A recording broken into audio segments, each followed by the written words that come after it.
with me when I pull Susie out of the surge tank. Why her? Greta asks. Because I want her out first, I say, wondering if Greta's jealous. I don't blame her. Susie's beautiful, but she's also smart. There isn't a better syntax runner in Ashanti Industrial. What happened? Susie asks, when she's over the grogginess. Did we make it back? I ask her to tell me the last thing she remembered. Customs, Susie says. Those pricks on Archangel. And after that, anything else? The runes. Do you remember casting them? No, she says, then picks up something in my voice. The fact that I might not be telling the truth, or telling her all she needs to know. Tom, I'll ask you again. Did we make it back? Yeah, I say. We made it back. Susie looks back at the starscape, airbrushed across her surge tank in luminous violet and yellow paint. She had it customized on Carillion. It was against regs, something about the paint clogging intake filters. Susie didn't care. She told me it had cost her a week's pay, but it had been worth it to impose her own personality on the gray company architecture of the ship. Funny how I feel like I've been in that thing for months. I shrug. That's the way it feels sometimes. Then nothing went wrong? Nothing at all. Susie looks at Greta. Then who are you? She asks. Greta says nothing. She just looks at me expectantly. I start shaking and realize I can't go through with this. Not yet. End it, I tell Greta. Greta steps towards Susie. Susie reacts, but she isn't quick enough. Greta pulls something from her pocket and touches Susie on the forearm. Susie drops like a puppet, out cold. We put her back into the surge tank, plumb her back in, and close the lid. She won't remember anything, Greta says. The conversation never left her short-term memory. I don't know if I can go through with this, I say. Greta touches me with her other hand. No one ever said this was going to be easy. I was just trying to ease her into it gently. I didn't want to tell her the truth right out. I know, Greta says. You're a kind man, Tom. Then she kisses me.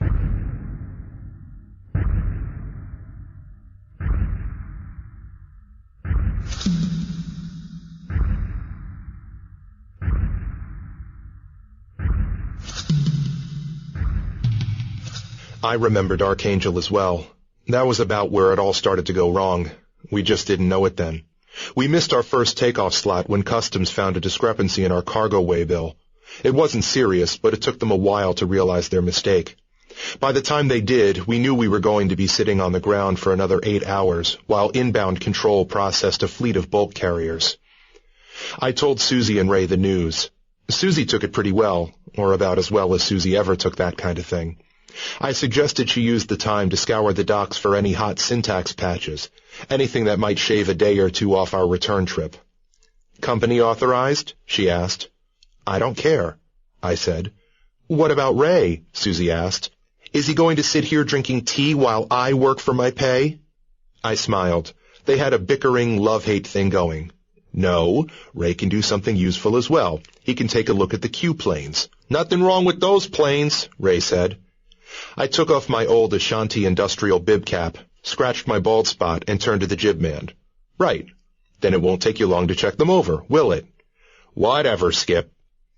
The thing I liked about Ray was that he always knew when he'd lost an argument. He gathered his kit and went out to check over the planes. I watched him climb the jib ladder, tools hanging from his belt. Susie got her face mask, long black coat, and left, vanishing into the vapor haze of the docks, boot heels clicking into the distance long after she'd passed out of sight. I left the Blue Goose, walking in the opposite direction to Susie. Overhead, the bulk carriers slid in one after the other. You heard them long before you saw them. Mournful cetacean moans cut down through the piss-yellow clouds over the port. When they emerged, you saw dark hulls scabbed and scarred by the blocky extrusions of syntax patterning, jibs and Q-planes retracted for landing and undercarriage clutching down like talons. The carriers stopped over their allocated wells and lowered down on a scream of thrust. Docking gantries closed around them like grasping skeletal fingers. Cargo handling SARs plodded out of their holding pens, some of them autonomous, some of them still being ridden by trainers. There was a shocking silence as the engines cut, until the next carrier began to approach through the clouds. I always like watching ships coming and going, even when they're holding my own ship on the ground. I couldn't read the syntax, but I knew these ships had come in all the way from the Rift. The Aquila Rift is about as far out as anyone ever goes. At median tunnel speeds, it's a year from the center of the local bubble. I've been out that way once in my life. I've seen the view from the near side of the rift like a good tourist. It was about far enough for me. When there was a lull in the landing pattern, I ducked into a bar and found an Aperture Authority booth that took Ashanti credit. I sat in the seat and recorded a 30-second message to Katerina. I told her I was on my way back, but that we were stuck on Archangel for another few hours. I warned her that the delay might cascade through our tunnel routing, depending on how busy things were at the Aperture Authority's end. Based on past experience, an 8-hour ground hold might become a 2-day hold at the surge point. I told her I'd be back, but she shouldn't worry if I was a few days late. Outside, a Diplodocus slouched by with a freight container strapped between its legs. I told Katerina I loved her and couldn't wait to get back home.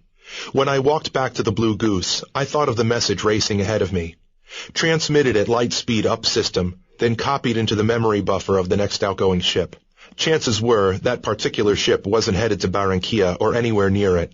The Aperture Authority would have to relay the message from ship to ship until it reached its destination. I might even reach Barranquilla ahead of it, but in all my years of delays, that had only happened once. The system worked all right. Overhead, a white passenger liner had been slotted in between the bulk carriers. I lifted up my mask to get a better look at it. I got a hit of ozone, fuel, and dinosaur dung. That was Archangel, all right. You couldn't mistake it for any other place in the bubble. There were 400 worlds out there, up to a dozen surface ports on every planet, and none of them smelled bad in quite the same way. Thom. I followed the voice. It was Ray, standing by the dock. You finished checking those planes? I asked. Ray shook his head. That's what I wanted to talk to you about. They were a little off alignment, so, seeing as we're going to be sitting here for 8 hours, I decided to run a full recalibration. I nodded. That was the idea. So what's the prob? The prob is that a slot just opened up. Tower says we can lift in 30 minutes. I shrugged. Then we'll lift.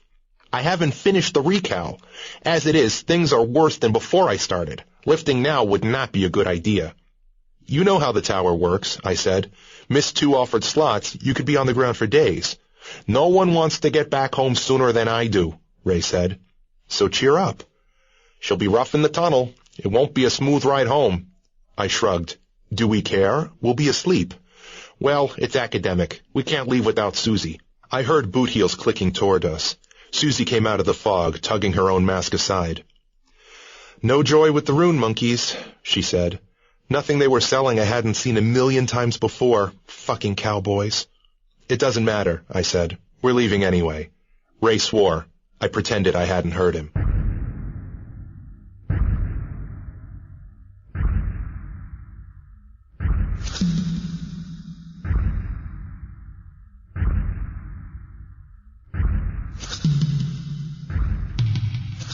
I was always the last one into a surge tank.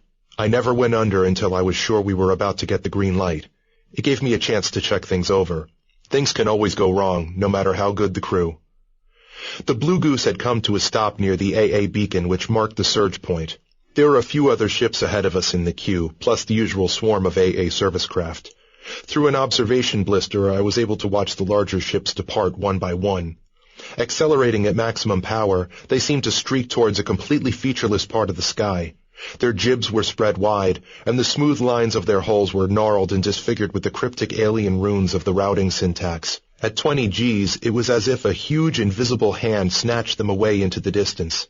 90 seconds later, there'd be a pale green flash from 1,000 kilometers away. I twisted around in the blister. There were the foreshortened symbols of our routing syntax. Each rune of the script was formed from a matrix of millions of hexagonal platelets.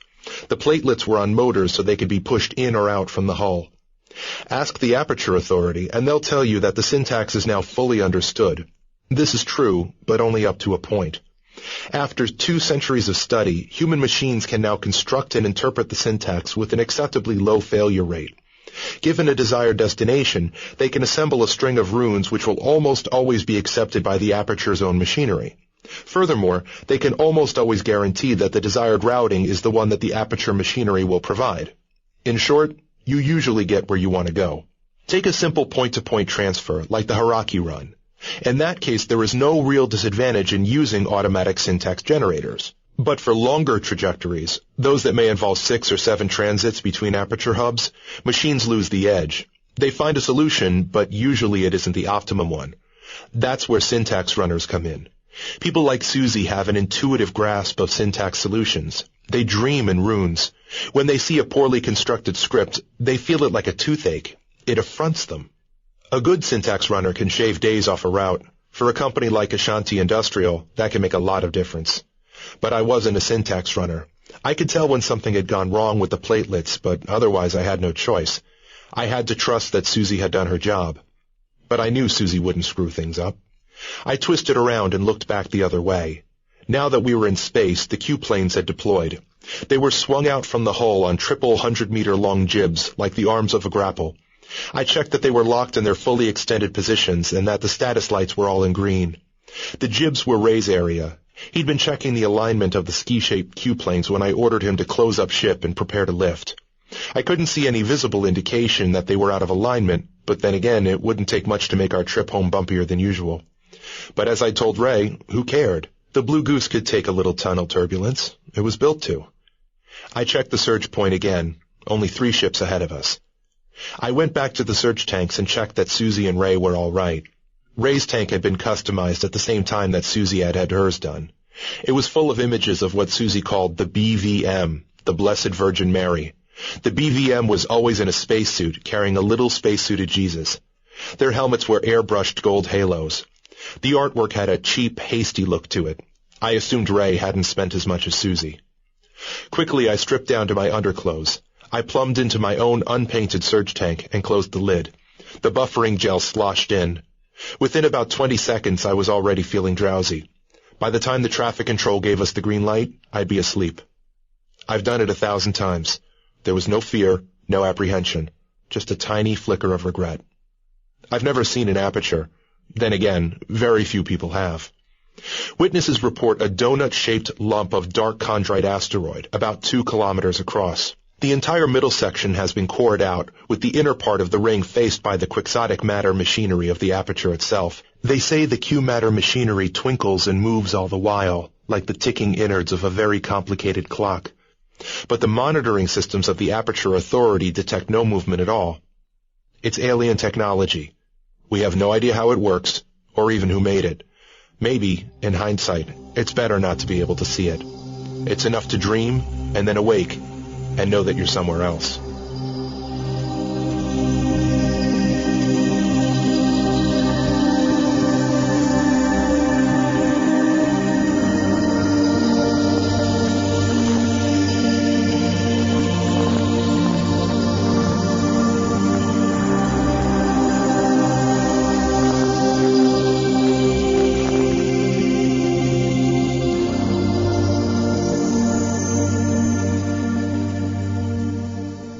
Try a different approach, Greta says. Tell her the truth this time.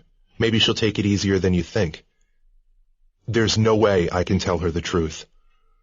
Greta leans one hip against the wall, one hand still in her pocket. Then tell her something halfway to it. We unplumb Susie and haul her out of the surge tank. Where are we? She asks. Then to Greta, who are you? I wonder if some of the last conversation did make it out of Susie's short-term memory after all. Greta works here, I say. Where's here? I remember what Greta told me. A station in Shedar sector.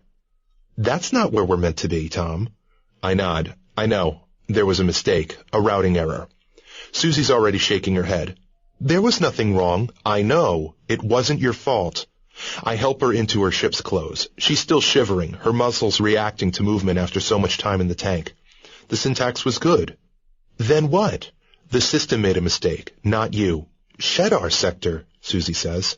That would put us about 10 days off our schedule, wouldn't it? I try to remember what Greta said to me the first time. I ought to know this stuff off by heart, but Susie's the routing expert, not me. That sounds about right, I say. But Susie shakes her head. Then we're not in Shedar sector.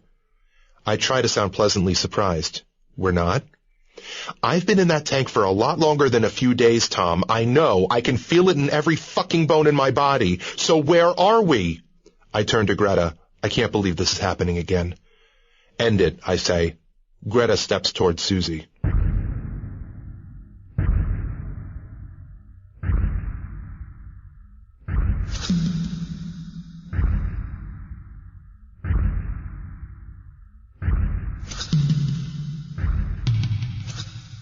You know that, as soon as I awoke I knew everything was wrong, cliché?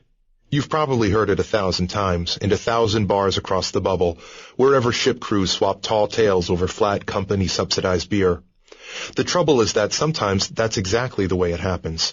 I never felt good after a period in the surge tank, but the only time I had ever come around feeling anywhere near this bad was after that trip I took to the edge of the bubble.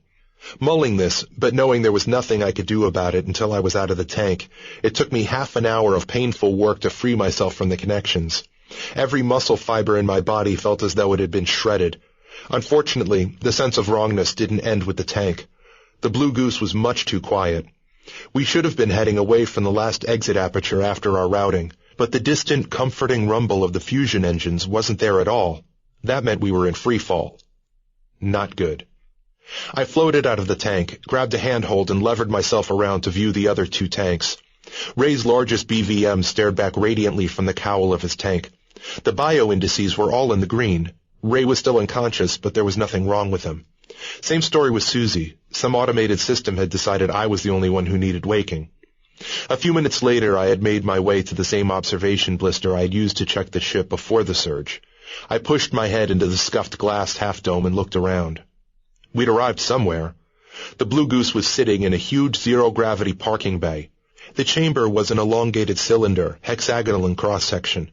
The walls were a smear of service machinery, squat modules, snaking umbilical lines, the retracted cradles of unused docking berths. Whichever way I looked, I saw other ships locked into cradles.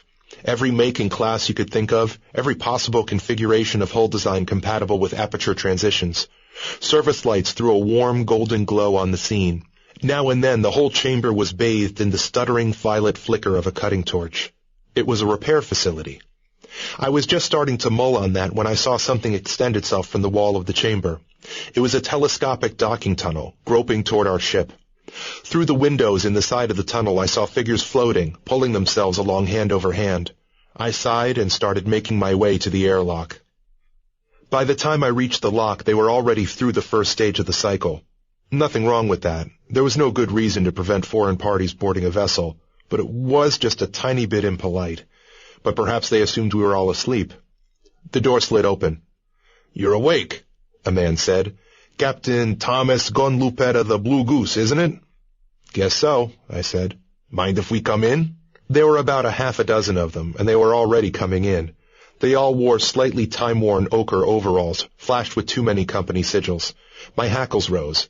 I really didn't like the way they were barging in. "What's up?" I said. "Where are we?" "Where do you think?" the man said. He had a face full of stubble, with bad yellow teeth. I was impressed with that. Having bad teeth took a lot of work these days. It was years since I'd seen anyone who had the same dedication to the art. "I'm really hoping you're not going to tell me we're still stuck in Archangel System," I said. "No, you made it through the gate." "And?" "There was a screw-up, routing error. You didn't pop out of the right aperture." "Oh, Christ." I took off my bib cap. It never rains. Something went wrong with the insertion, right? "Maybe, maybe not. Who knows how these things happen? All we know is that you aren't supposed to be here." "Right. And where is here?" "Some lucky station, Shedar sector." He said it as though he was already losing interest, as if this was a routine he went through several times a day. He might have been losing interest. I wasn't. I'd never heard of Samlaki Station, but I'd certainly heard of Shedar sector. Shedar was a K supergiant out toward the edge of the local bubble. It defined one of the 70-odd navigational sectors across the whole bubble. Did I mention the bubble already? You know how the Milky Way galaxy looks. You've seen it 1,000 times in paintings and computer simulations. A bright central bulge at the galactic core, with lazily curved spiral arms flung out from that hub, each arm composed of hundreds of billions of stars, ranging from the dimmest, slow-burning dwarfs to the hottest supergiants teetering on the edge of supernova extinction. Now, zoom in on one arm of the Milky Way galaxy. There's the sun, orange-yellow, about 2/3 out from the center of the galaxy. Lanes and folds of dust swaddle the sun out to distances of tens of thousands of light-years. Yet the sun itself is sitting right in the middle of a 400 light-year wide hole in the dust, a bubble in which the density is about 1/20th of its average value. That's the local bubble. It's as if God blew a hole in the dust just for us. Except, of course, it wasn't God. It was a supernova, about 1 million years ago.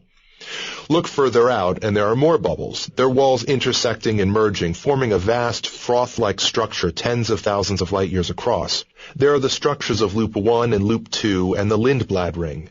There are even super-dense knots where the dust is almost too thick to be seen through at all. Black calls like the Taurus or Roaviukai dark clouds or the Aquila Rift itself. Lying outside the local bubble, the rift is the furthest point in the galaxy we've ever traveled to. It's not a question of endurance or nerve. There simply isn't a way to get beyond it, at least not within the faster-than-light network of the aperture links. The rabbit warren of possible routes just doesn't reach any farther. Most destinations, including most of those on the Blue Goose's itinerary, didn't even get you beyond the local bubble. For us, it didn't matter. There's still a lot of commerce you can do within 100 light-years of Earth. But Shedar was right on the periphery of the bubble, where dust density began to ramp up to normal galactic levels, 228 light-years from Mother Earth. Again, not good. "I know this is a shock for you," another voice said, "but it's not as bad as you think it is." I looked at the woman who had just spoken. Medium height, the kind of face they called elfin, with slanted ash-gray eyes and a bob of shoulder-length chrome-white hair. The face hurtingly familiar. "It isn't?" "I wouldn't say so, Tom," she smiled. "After all, it's given us the chance to catch up on old times, hasn't it?" "Greta?" I asked disbelievingly. She nodded. "For my sins." "My God, it is you, isn't it?" "I wasn't sure you'd recognize me, especially after all this time." "You didn't have much trouble recognizing me." "I didn't have to.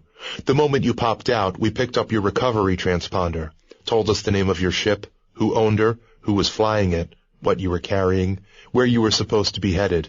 When I heard it was you, I made sure I was part of the reception team. But don't worry, it's not like you've changed all that much." "Well, you haven't either," I said. It wasn't quite true, but who honestly wants to hear that they look about 10 years older than the last time you saw them, even if they still don't look all that bad with it? I thought about how she had looked naked, memories that I'd kept buried for a decade spooling into daylight.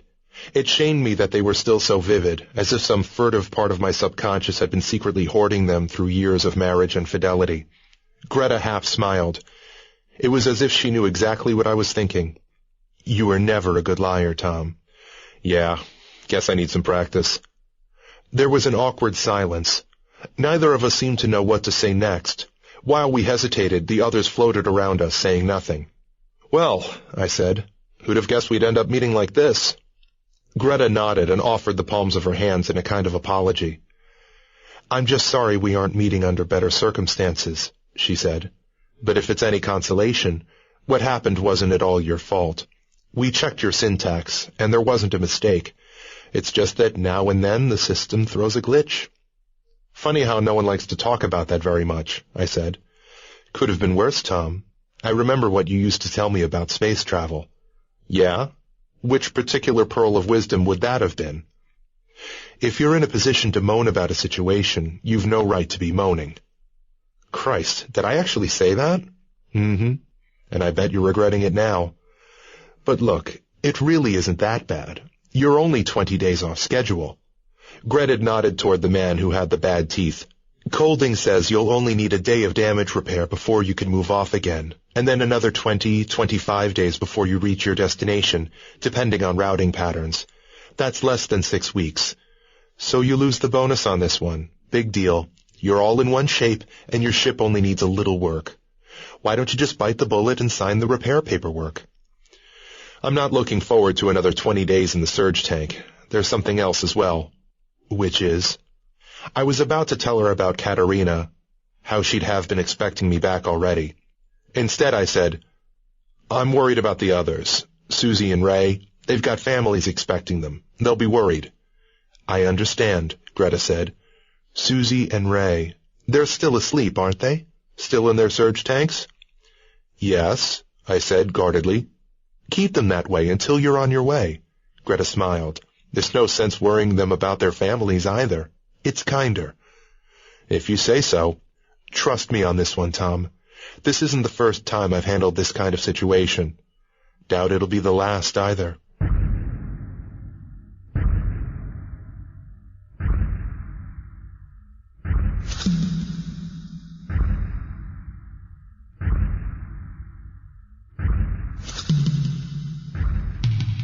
I stayed in a hotel overnight in another part of Saumlaki. The hotel was an echoing, multi-level prefab structure sunk deep into bedrock. It must have had a capacity for hundreds of guests, but at the moment only a handful of the rooms seemed to be occupied. I slept fitfully and got up early. In the atrium, I saw a bib-capped worker in rubber gloves removing diseased carp from a small ornamental pond. Watching him pick out the ailing, metallic orange fish, I had a flash of déjà vu. What was it about dismal hotels and dying carp? Before breakfast, bleakly alert, even though I didn't really feel as if I'd had a good night's sleep, I visited Colding and got a fresh update on the repair schedule. 2-3 days, he said. It was a day last night. Colding shrugged. You got a problem with the service? Find someone else to fix your ship. Then he stuck his little finger into the corner of his mouth and began to dig between his teeth. Nice to see someone who really enjoys his work, I said. I left Colding before my mood worsened too much, making my way to a different part of the station. Greta had suggested we meet for breakfast and catch up on old times. She was there when I arrived, sitting at a table in an outdoor terrace, under a red and white striped canopy, sipping orange juice. Above us was a dome several hundred meters wide, projecting a cloudless holographic sky. It had the hard, enameled blue of midsummer. "How's the hotel?" she asked after I'd ordered coffee from the waiter. "Not bad. No one seems very keen on conversation, though. Is it me, or does that place have all the cheery ambiance of a sinking ocean liner?" "It's just this place," Greta said. "Everyone who comes here is pissed off about it. Either they got transferred here and they're pissed off about that, or they ended up here by routing error and they're pissed off about that instead. Take your pick. No one's happy? Only the ones who know they're getting out of here soon. Would that include you?" "No," she said. "I'm more or less stuck here. But I'm okay about it. I guess I'm the exception that proves the rule." The waiters were glass mannequins of a kind that had been fashionable in the core worlds about 20 years ago. One of them placed a croissant in front of me, then poured scalding black coffee into my cup. "Well, it's good to see you," I said. "You too, Tom." Greta finished her orange juice and then took a corner of my croissant for herself without asking. "I heard you got married." "Yes." "Well, aren't you going to tell me about her?" I drank some of my coffee. "Her name's Katerina." "Nice name." "She works in the Department of Bioremediation on Kagawa." "Kids?" Greta asked. "Not yet. It wouldn't be easy, the amount of time we both spend away from home." She had a mouthful of croissant. "But one day you might think about it." "Nothing's ruled out," I said. As flattered as I was that she was taking such an interest in me, the surgical precision of her questions left me slightly uncomfortable.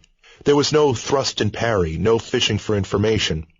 That kind of directness unnerved, but at least it allowed me to ask the same questions. "What about you, then?" "Nothing very exciting. I got married a year or so after I last saw you. A man called Marcel." "Marcel," I said, ruminatively, as if the name had cosmic significance. "Well, I'm happy for you. I take it he's here too?" "No. Our work took us in different directions. We're still married, but—" Greta left the sentence hanging. "It can't be easy," I said. "If it was meant to work, we'd have found a way. Anyway, don't feel too sorry for either of us. We've both got our work. I wouldn't say I was any less happy than the last time we met." "Well, that's good," I said. Greta leaned over and touched my hand. Her fingernails were midnight black with a blue sheen. "Look, this is really presumptuous of me. It's one thing asking to meet up for breakfast. It would have been rude not to. But how would you like to meet again later? It's really nice to eat here in the evening. They turn down the lights. The view through the dome is really something." I looked up into that endless holographic sky. I thought it was faked. "Oh, it is," she said. "But don't let that spoil it for you."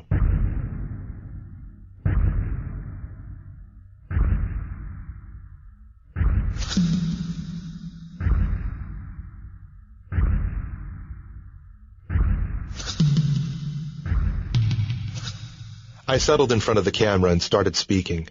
"Katerina," I said, "hello. I hope you're all right. By now I hope someone from the company will have been in touch. If they haven't, I'm pretty sure you'll have made your own inquiries. I'm not sure what they told you, but I promise you that we're safe and sound and that we're coming home. I'm calling from somewhere called Saumlaki Station, a repair facility on the edge of the Shedar sector. It's not much to look at, just a warren of tunnels and centrifuges dug into a pitch-black D-type asteroid, about half a light year from the nearest star.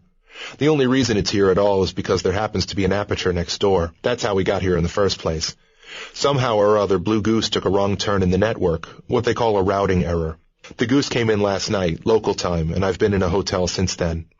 I didn't call last night because I was too tired and disoriented after coming out of the tank, and I didn't know how long we were going to be here. Seemed better to wait until morning, when we'd have a better idea of the damage to the ship. It's nothing serious, just a few bits and pieces buckled during the transit, but it means we're going to be here for another couple of days. Colding, he's the repair chief, says 3 at the most. By the time we get back on course, however, we'll be about 40 days behind schedule. I paused, eyeing the incrementing cost indicator. Before I sat down in the booth, I always had an eloquent and economical speech queued up in my head, one that conveyed exactly what needed to be said, with the measure and grace of a soliloquy. But my mind always dried up as soon as I opened my mouth, and instead of an actor, I ended up sounding like a small-time thief, concocting some fumbling alibi in the presence of quick-witted interrogators. I smiled awkwardly and continued. It kills me to think this message is going to take so long to get to you. But if there's a silver lining, it's that I won't be far behind it. By the time you get this, I should be home in only a couple of days, so don't waste money replying to this, because by the time you get it, I'll have already left Samlaki Station. Just stay where you are, and I promise I'll be home soon. That was it. There was nothing more I needed to say, other than, I miss you. Delivered after a moment's pause, I meant it to sound emphatic, but when I replayed the recording, it sounded more like an afterthought. I could have recorded it again, but I doubted that I would have been any happier. Instead, I just committed to the existing message for transmission and wondered how long I would have to wait before going on its way. Since it seemed unlikely that there was a vast flow of commerce in and out of Samlaki, our ship might be the first suitable outbound vessel. I emerged from the booth. For some reason, I felt guilty, as if I had been in some way neglectful. It took me a while before I realized what was playing on my mind. I'd told Katerina about Samlaki Station. I'd even told her about Colding and the damage to the Blue Goose. But I hadn't told her about Greta.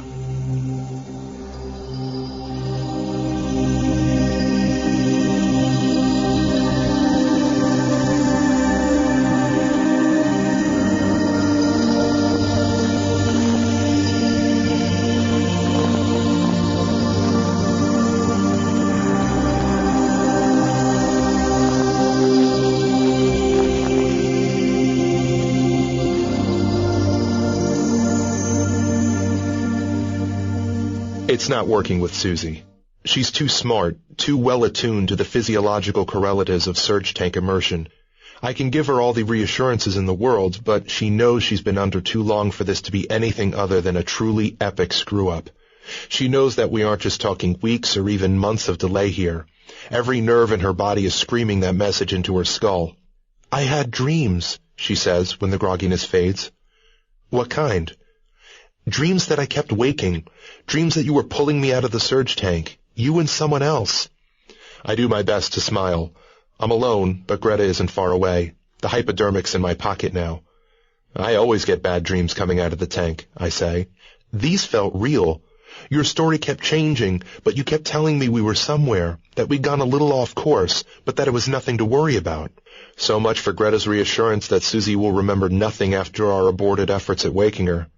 Seems that her short-term memory isn't quite as fallible as we'd like. "It's funny you should say that," I tell her, "because actually we are a little off course." She's sharper with every breath. Susie was always the best of us at coming out of the tank. "Tell me how far, Tom." "Farther than I'd like." She balls her fists. I can't tell if it's aggression or some lingering neuromuscular effect of her time in the tank. "How far? Beyond the bubble?" "Beyond the bubble, yes." Her voice grows small and childlike. "Tell me, Tom, are we out beyond the rift?" I can hear the fear. I understand what she's going through. It's the nightmare that all ship crews live with on every trip, that something will go wrong with the routing, something so severe that they'll end up on the very edge of the network, that they'll end up so far from home that getting back will take years, not months, and that, of course, years will already have passed, even before they begin the return trip. That loved ones will be years older when they reach home. If they're still there, if they still remember you, or want to remember, if they're still recognizable, or alive, beyond the Aquila Rift. It's shorthand for the trip no one ever hopes to make by accident, the one that will screw up the rest of your life, the one that creates the ghosts you see haunting the shadows of company bars across the whole bubble, men and women ripped out of time, cut adrift from families and lovers by an accident of an alien technology we use but barely comprehend. Yes, I say, we're beyond the rift. Susie screams, knitting her face into a mask of anger and denial. My hand is cold around the hypodermic. I consider using it.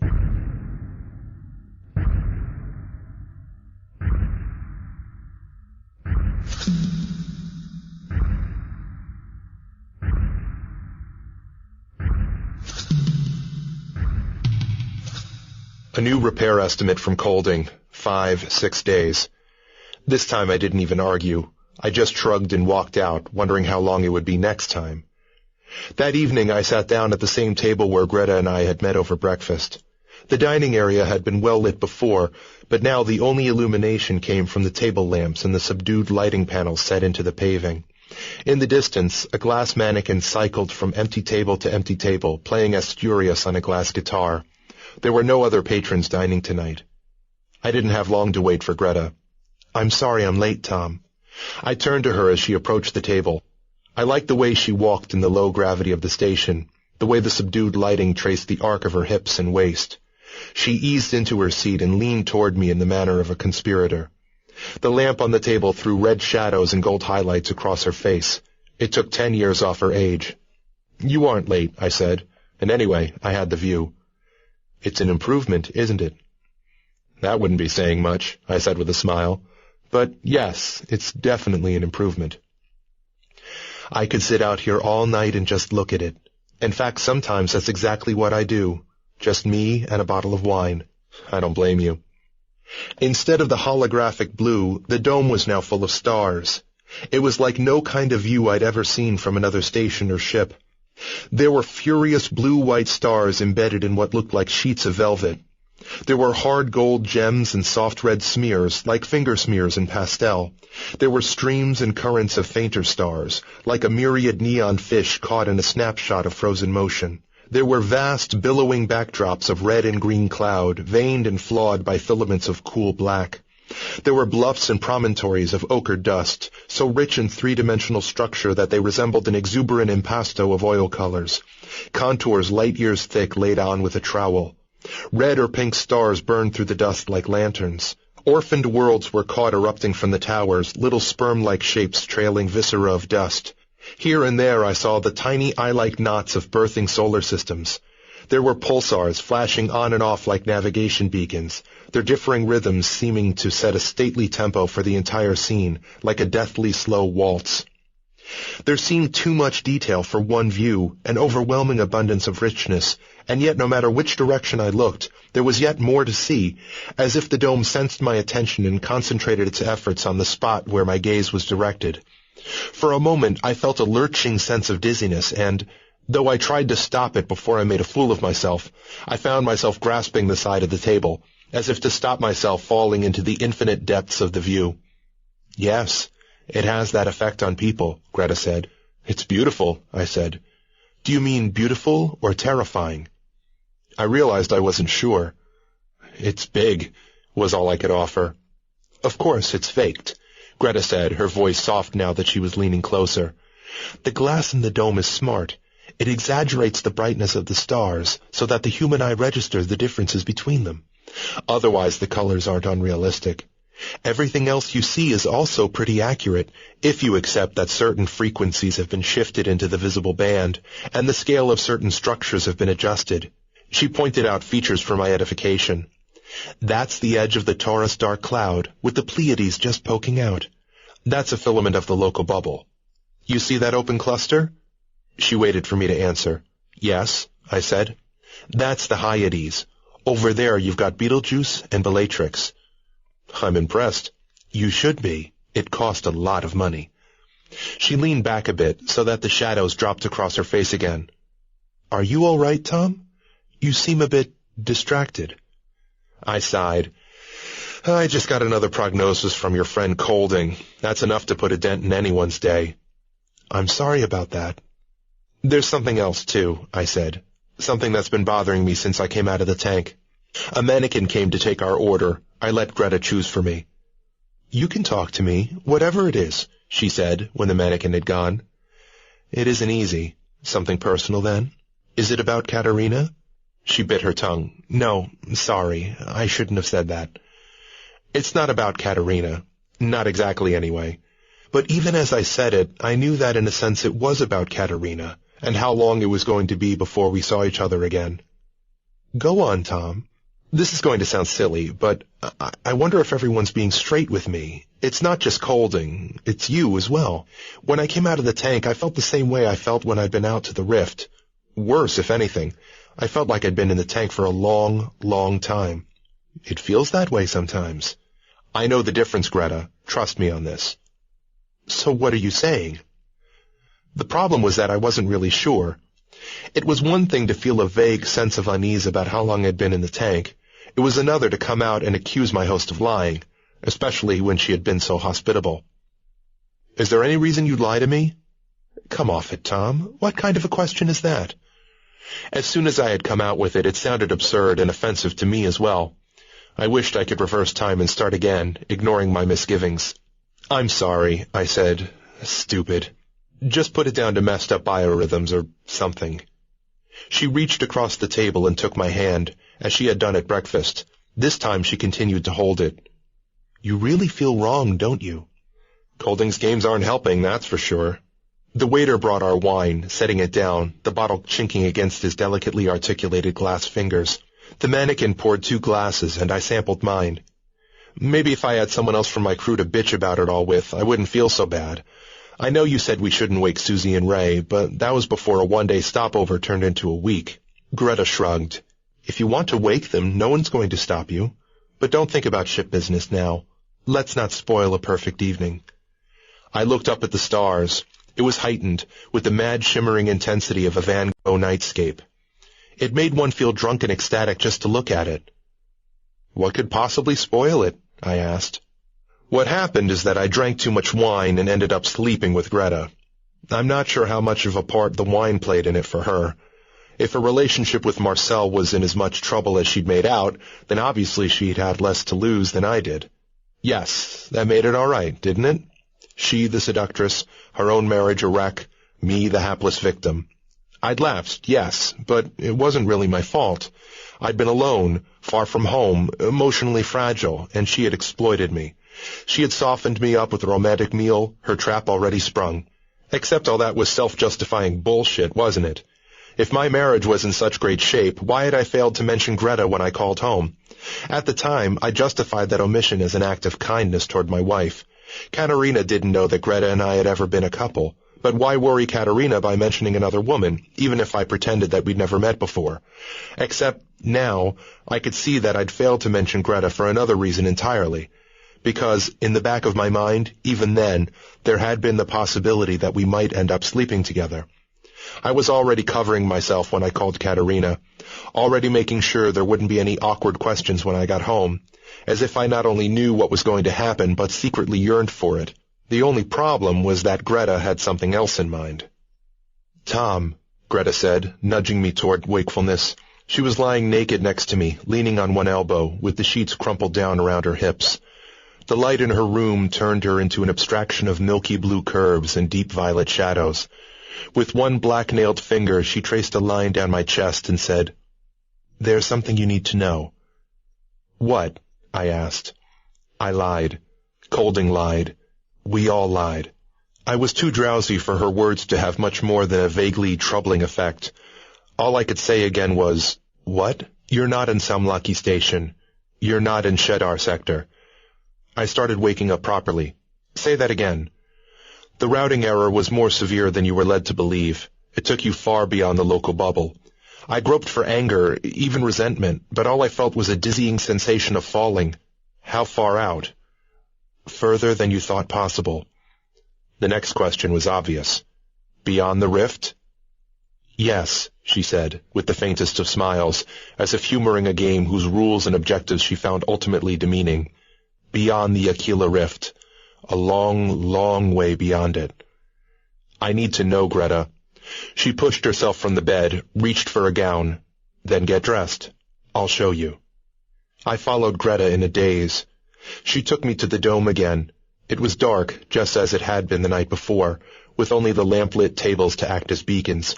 I supposed that the illumination throughout Saumlaki Station, or wherever this was at the whim of its occupants and didn't necessarily have to follow any recognizable diurnal cycle. Nonetheless, it was still unsettling to find it changed so arbitrarily. Even if Greta had the authority to turn out the lights when she wanted to, didn't anyone else object? But I didn't see anyone else to object.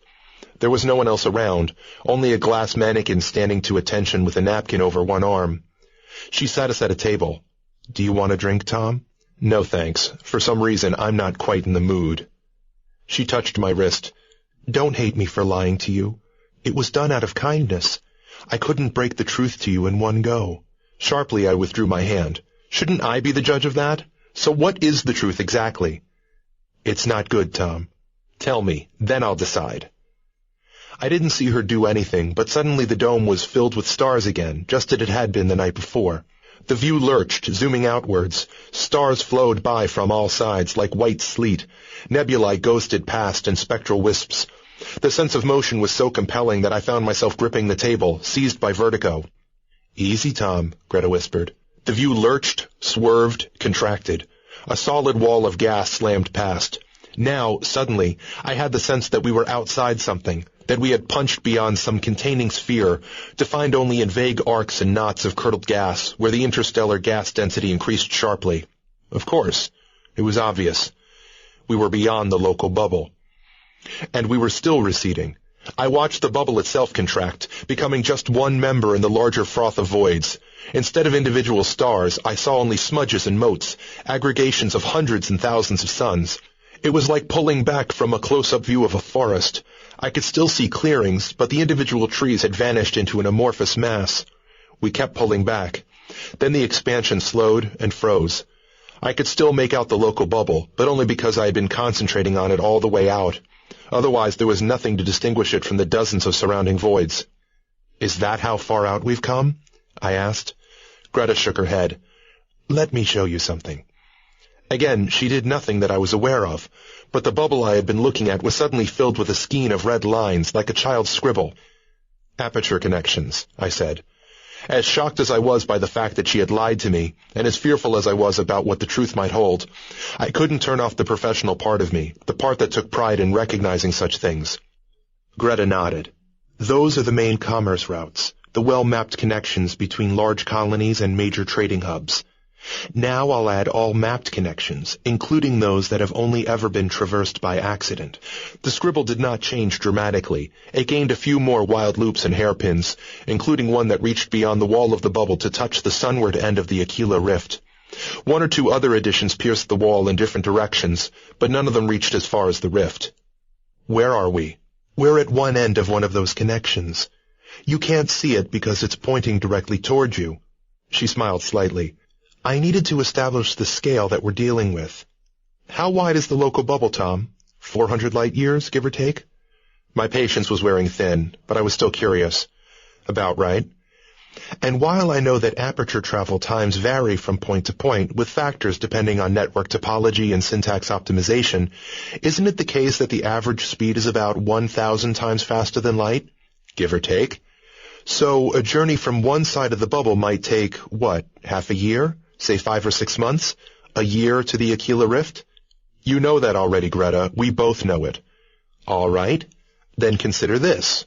And the view contracted again, the bubble dwindling, a succession of overlaying structures concealing it, darkness coming into view on either side, and then the familiar spiral swirl of the Milky Way galaxy looming large. Hundreds of billions of stars packed together into foaming white lanes of sea spume. This is the view, Greta said. Enhanced, of course, brightened and filtered for human consumption, but if you had eyes with near-perfect quantum efficiency, and if they happened to be about a meter wide, this is more or less what you'd see if you stepped outside the station. I don't believe you.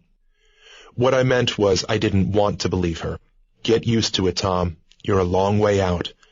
The station's orbiting a brown dwarf star in the large Magellanic Cloud. You're 150,000 light-years from home. No, I said, my voice little more than a moan of abject childlike denial. You felt as though you'd spent a long time in the tank. You were dead right. Subjective time? I don't know. Years, easily. Maybe a decade. But objective time, the time that passed back home, is a lot clearer.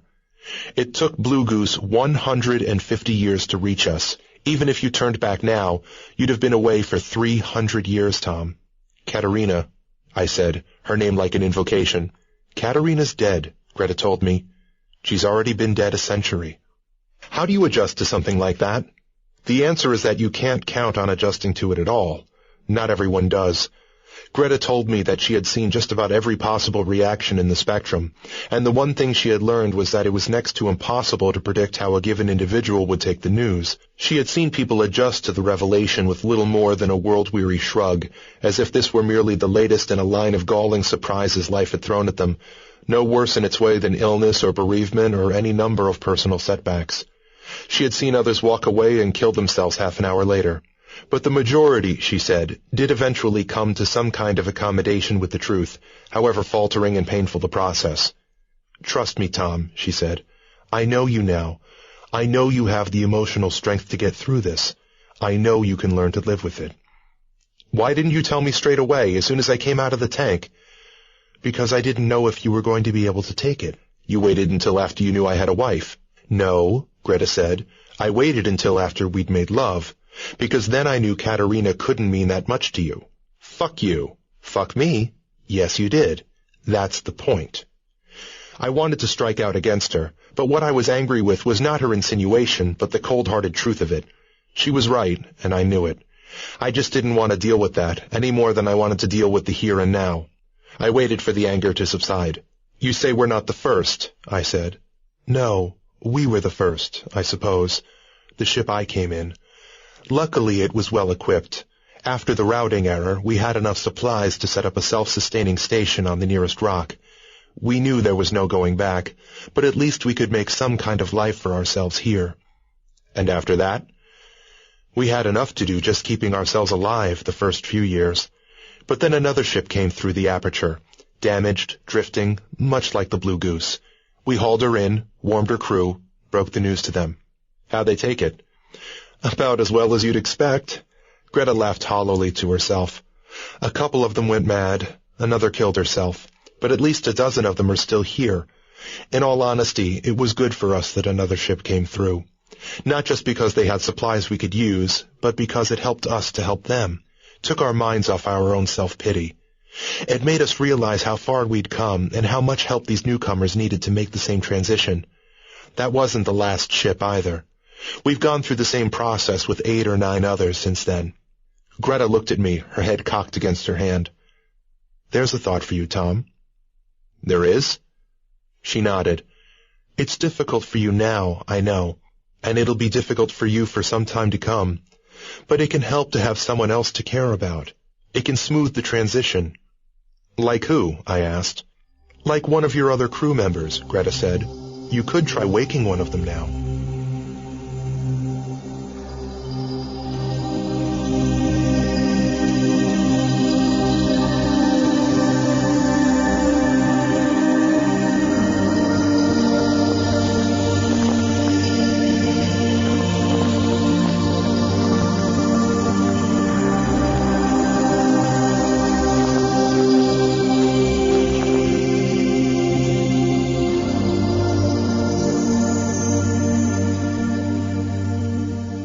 Greta's with me when I pull Susie out of the surge tank.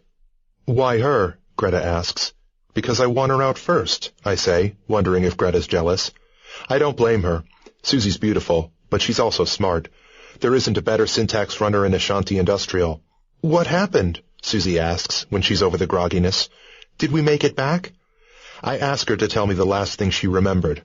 Customs, Susie says. Those pricks on Archangel. And after that, anything else? The runes. Do you remember casting them? No, she says, then picks up something in my voice. The fact that I might not be telling the truth, or telling her all she needs to know. Tom, I'll ask you again. Did we make it back?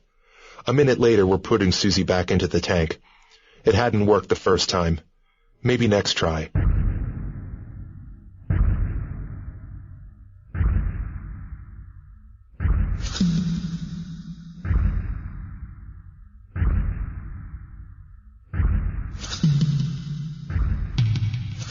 But it kept not working with Susie. She was always cleverer and quicker than me. She always had been.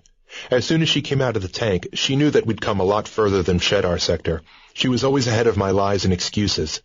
It was different when it happened to me, I told Greta, when we were lying next to each other again, days later, with Susie still in the tank.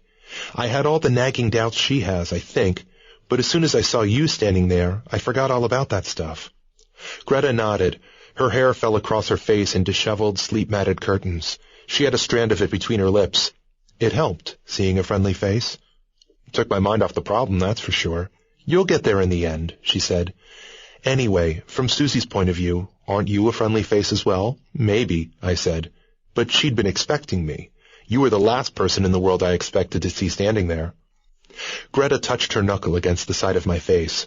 Her smooth skin slid against stubble. It's getting easier for you, isn't it? I don't know, I said.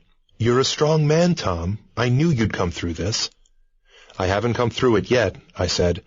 I felt like a tightrope walker halfway across Niagara Falls. It was a miracle I'd made it as far as I had, but that didn't mean I was home and dry. Still, Greta was right. There was hope. I'd felt no crushing spasms of grief over Katerina's death, or enforced absence, or however you wanted to put it. All I felt was a bittersweet regret, the way one might feel about a broken heirloom or long-lost pet. I felt no animosity toward Katerina, and I was sorry that I would never see her again. But I was sorry about not seeing a lot of things. Maybe it would become worse in the days ahead. Maybe I was just postponing a breakdown. I didn't think so. In the meantime, I continued trying to find a way to deal with Susie. She had become a puzzle that I couldn't leave unsolved. I could have just woken her up and let her deal with the news as best as she could, but this seemed cruel and unsatisfactory. Greta had broken it to me gently, giving me the time to settle into my new surroundings and take that necessary step away from Katerina. When she finally broke the news, as shocking as it didn't shatter me. I'd already been primed for it, the sting taken out of the surprise. Sleeping with Greta obviously helped. I couldn't offer Susie the same solace, but I was sure that there was a way for us to coax Susie to the same state of near acceptance. Time after time, we woke her and tried a different approach. Greta said there was a window of a few minutes before the events she was experiencing began to transfer into long-term memory. If we knocked her out, the buffer of memories in short-term storage was wiped before it ever crossed the hippocampus into long-term recall. Within that window, we could wake her up as many times as we liked, trying endless permutations of the revival scenario. At least that's what Greta had told me. We can't keep doing this indefinitely, I said. Why not? Isn't she going to remember something? Greta shrugged.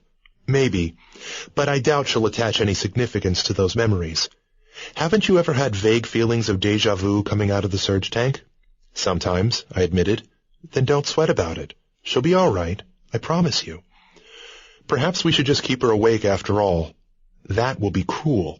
It's cruel to keep waking her up and shutting her down like a toy doll. There was a catch in her voice when she answered me. Keep at it, Tom. I'm sure you're close to finding a way in the end. It's helping you, focusing on Susie. I always knew it would. I started to say something, but Greta pressed a finger to my lips. Greta was right about Susie. The challenge helped me, taking my mind off my own predicament. I remembered what Greta had said about dealing with other crews in the same situation before Blue Goose put in. Clearly she had learned many psychological tricks, gambits and shortcuts to assist the transition to mental well-being. I felt slight resentment at being manipulated so effectively, but at the same time I couldn't deny that worrying about another human being had helped me with my own adjustment. When, days later, I stepped back from the immediate problem of Susie, I realized that something was different. I didn't feel far from home. I felt, in an odd way, privileged. I'd come further than almost anyone in history. I was still alive, and there were still people around to provide love and partnership in a web of social relations. Not just Greta, but all the other unlucky souls who had ended up at the station. If anything, there appeared more of them than when I had first arrived. The corridors, sparsely populated at first, were increasingly busy, and when we ate under the dome, under the Milky Way, we were not the only diners. I studied their lamplit faces, comforted by their vague familiarity, wondering what kinds of stories they had to tell, where they'd come from home, who they had left behind, how they adjusted to life here. There was time enough to get to know them all. And the place would never become boring, for at any time, as Greta had intimated, we could always expect another lost ship to drop through the aperture. Tragedy for the crew, but fresh challengers, fresh faces, fresh news from home, for us. All in all, it wasn't really so bad. Then it clicked.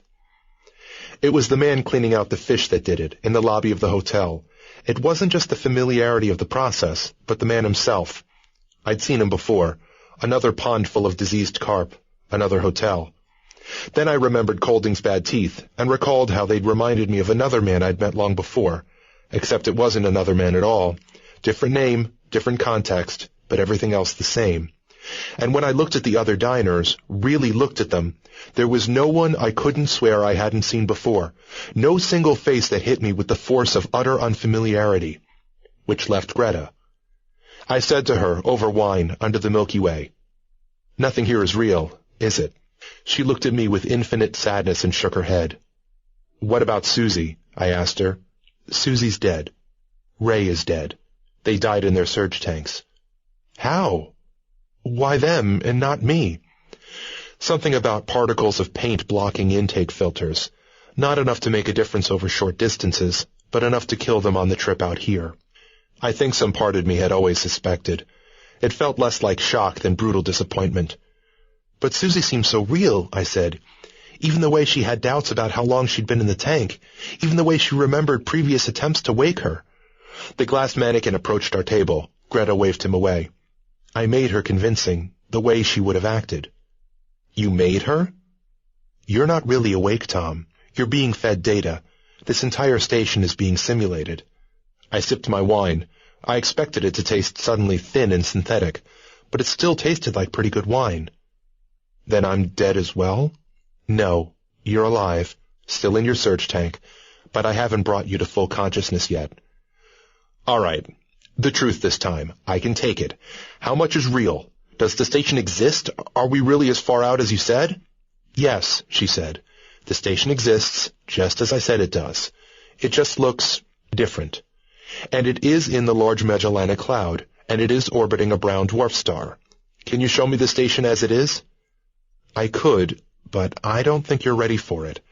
I think you'd find it difficult to adjust." I couldn't help laughing. "Even after what I've already adjusted to?" "You've only made half the journey, Tom." "But you made it." "I did, Tom. But for me, it was different." Greta smiled. "For me, everything was different." Then she made the light show change again. None of the other diners appeared to notice as we began to zoom in toward the Milky Way galaxy, crashing toward the spiral, ramming through shoals of outlying stars and gas clouds. The familiar landscape of the local bubble loomed large. The image froze, the bubble one among many such structures. Again it filled with the violent red scribble of the aperture network. But now the network wasn't the only one. It was merely one ball of red yarn among many, spaced out across tens of thousands of light years.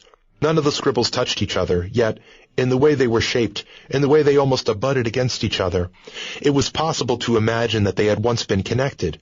They were like the shapes of continents on a world with tectonic drift. "It used to span the galaxy," Greta said. "Then something happened. Something catastrophic, which I still don't understand. A shattering into vastly smaller domains, typically a few hundred light years across. Who made it?" "I don't know. No one knows. They probably aren't around anymore. Maybe that's why it shattered, out of neglect." "But we found it," I said. "The part of it near us still worked." "All the disconnected elements still function," Greta said. "You can't cross from domain to domain, but otherwise the apertures work as they were designed, barring, of course, the occasional routing error." "All right," I said. "If you can't cross from domain to domain, how did Blue Goose get this far out? We've come a lot further than a few hundred light years." "You're right. But then, such a long-distance connection might have been engineered differently from the others. It appears that the links to the Magellanic Clouds were more resilient.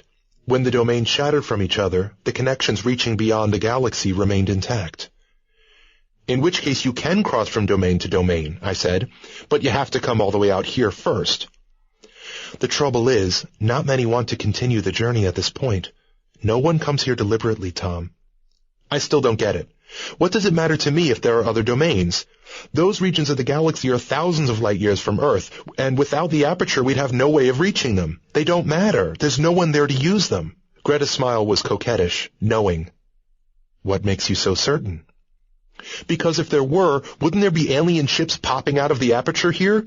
You've told me Blue Goose wasn't the first through, but our domain, the one in the local bubble, must be outnumbered hundreds to one by all the others. If there are alien cultures out there, each stumbling on their own local domain, why haven't any of them ever come through the aperture, the way we did? Again that smile, but this time it chilled my blood. What makes you think they haven't, Tom? I reached out and took her hand, the way she had taken mine. I took it without force, without malice, but with the assurance that this time I really, sincerely meant what I was about to say. Her fingers tightened around mine. Show me, I said. I want to see things as they really are, not just the station, you as well. Because by then I'd realized Greta hadn't just lied to me about Susie and Ray. She'd lied to me about the Blue Goose as well. Because we were not the latest human ship to come through. We were the first. You want to see it? She had asked. Yes, all of it. You won't like it. I'll be the judge of that. All right, Tom, but understand this. I've been here before. I've done this 1,000,000 times. I care for all the lost souls, and I know how it works. You won't be able to take the raw reality of what's happened to you. You'll shrivel away from it. You'll go mad unless I substitute a calming fiction, a happy ending. Why tell me that now? Because you don't have to see it. You can stop now, where you are, with an idea of the truth, an inkling, but you don't have to open your eyes. Do it, I said. Greta shrugged. She poured herself another measure of wine, then made sure my own glass was charged. You asked for it, she said. We were still holding hands, two lovers sharing an intimacy. Then everything changed. It was just a flash, just a glimpse, like the view of an unfamiliar room if you turn the lights on for an instant. Shapes and forms, relationships between things. I saw caverns, wormed out and linked, and things moving through those caverns, bustling along with the frantic industry of moles or termites. Things that were seldom alike, even in the most superficial sense. Some moved via propulsive waves of multiple clawed limbs. Some wriggled, smooth plaques of carapace grinding against the glassy rock of the tunnels. The things moved between caves in which lay the hulks of ships, almost all too strange to describe. And somewhere distant, somewhere near the heart of the rock, in a matriarchal chamber all of its own, something drummed out messages to its companions and helpers, stiffly articulated antler-like forelimbs beating against stretched tympana of finely veined skin, something that had been waiting here for eternities, something that wanted nothing more than to care for the souls of the lost.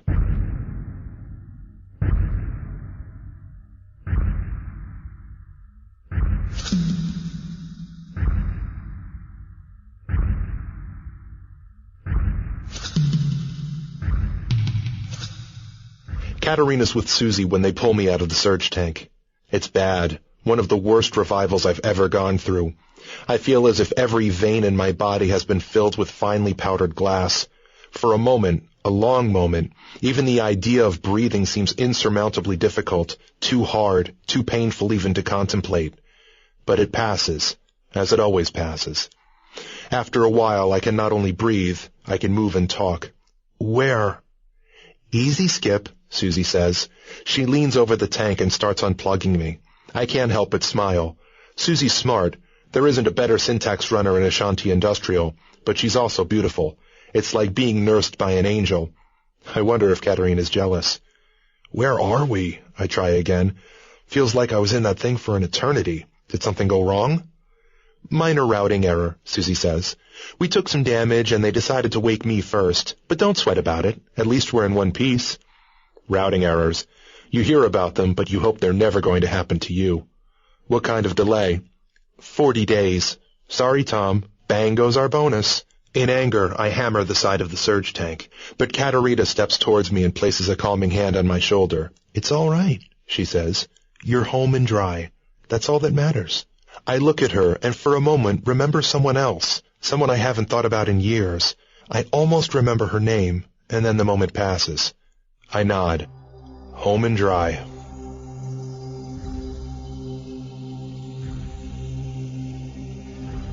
This has been an audio text production. Production copyright 2008. All rights reserved. Thank you for listening to Great Science Fiction Stories.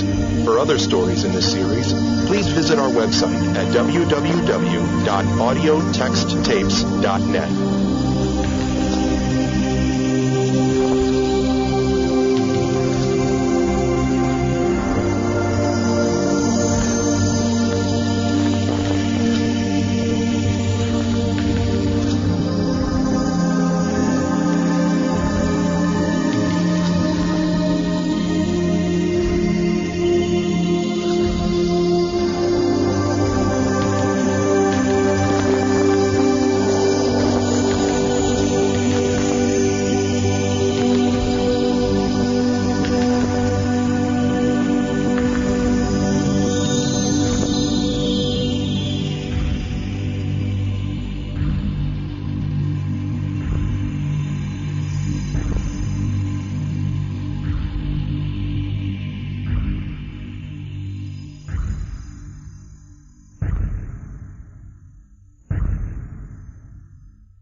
Audible hopes you have enjoyed this program.